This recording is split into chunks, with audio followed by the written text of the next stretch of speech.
Ndagushuhuje kandi nguhaye ikaze kuri wowe wahisemo kubana natwe. N'ibisanzwe amakuru yo aba ari mashya, ni amakuru abagezweho.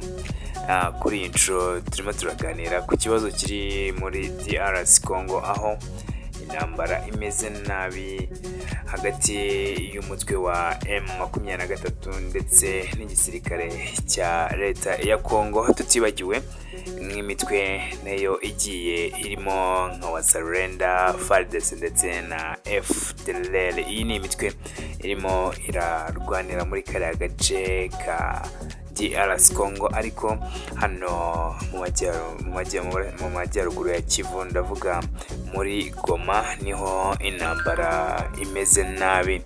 Ariko kuri iyi nshuro noneho mu masaha yo kuri uyu mugoroba bisa nkaho byatujeho, bitandukanye nuko mu masaha yatambutse byari bimeze, aho abantu bari batangiye kuva mu byabo ndetse amatungo, amazu n'ibindi byose byangiritse cyane, aho urugamba rwari rukaze. Ibi byose byatewe n'umutwe twavuga wa Wazalendo ndetse n'igisirikare cya Congo, kubera ko harimo abakomeje kugingimira cyangwa se kumva ko batashyira intwaro hasi. Ibyo biza gutuma rero umutwe wa M23 nawo usa nk'uwirwanaho kugera ubu. Uduce twinshi two muri Goma, iyi M23 niyo irimo iradukontorora. Twavuga nk'uduce turi kubarizwamo ikibuga cy'indege ndetse n'ahandi hose hari ibikorwa. Iyi M23 niyo irimo irahakontorora cyane. Ibi rero, iyi ntambara ntago yaje kuba igira ingaruka ku ruhande rwa Congo gusa, kubera yuko yaje kuba yanagira nk'ibyo twakwita bar effect ku gihugu cy'u Rwanda, kubera ko hari ibisasu biri kurenga bikagwa kuri Petit de Baraye. Ahangaha ni hafi neza rwose n'u Rwanda, aho hari n'ibisasu byagiye bigwa mu ngo abaturage, aho byagiye bigwa bakaba bagerageje gusa nkaho bahahunga bakigiraho hirya gatoya mu rwego rwo gukiza amagara. Biravuga ko ibi bisasu bishobora kuba byahitanye abantu bagera kuri 5 ndetse abagera kuri 20 barakomereka, aho bamwe bagize ubwoba bwo kuba basubira mu ngo iwabo cyangwa se mu ngo aho bagabwe bakaba bagiye gucumbika ku baturage. Gusa icyo ukwiye kumenya ni uko ku kirere cy'u Rwanda ho hari protection cyane, mu rwego rwo kugira ngo hatagira abahungabana. Hano muri Goma, hano rwose hafi ya Goma, twavuga nko muri Rubavu, aho ibisasu byagiye bigera ndetse nk'uko nabikubwiye, bikaba byatumye abantu benshi bagira ubwoba. Ibigo by'amashuri byabaye bihagaze. Turavuga ku bigo by'amashuri n'ubundi bigabwe biri hafi y'aho iyi myigaragambyo cyangwa se iyi ntambara irimo irabera.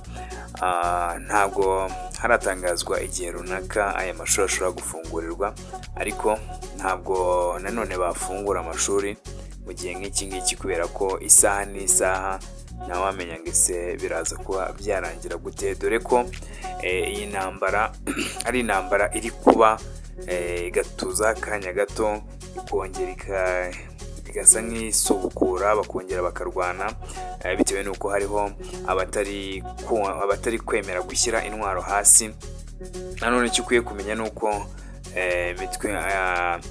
ingabo za FARDC zashyize intwaro hasi ndetse zatangiye gusa nkaho zihungira ku mupaka w'u Rwanda, ndetse basaba ubufasha bwo kuba ariho baba bari, mu rwego rwo kugira ngo rero bahabwe ubutabazi. Ikintu bari gukorerwa ni ukubanza bagasakwa, ndetse byose intwaro bakabyamburwa, bakagira ahantu baba bashyizwe.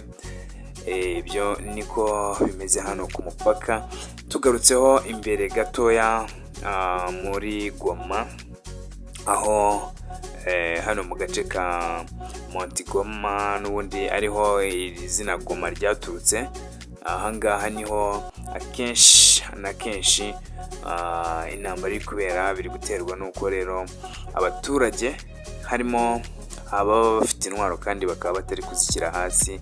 Ibyo byose ntabwo byatuma nyine habaho umutekano udendeje, kubera ko ni ibintu bitoroshye cyane. Nakubwira ko umuryango wa MONUSCO ushinzwe kubungabunga amahoro urimo uragerageza gukora ibishoboka byose kugira ngo ube wakumvikanisha impande zombi, amahoro akomeze gusabagira hano muri kano gace, dore ko amahoro yaho yo akenshi akunda kuba ari ntayo, bitewe n'uko intambara zaho zitajya zipfa gutuza, niyo zituje zituzaho akanya gato.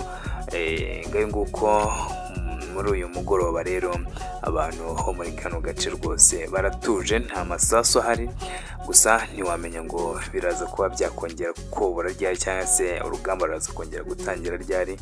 Ndagusaba gukanda subscribe kugira ngo niba hari byinshi wifuza kumenya bitazajya bigucika.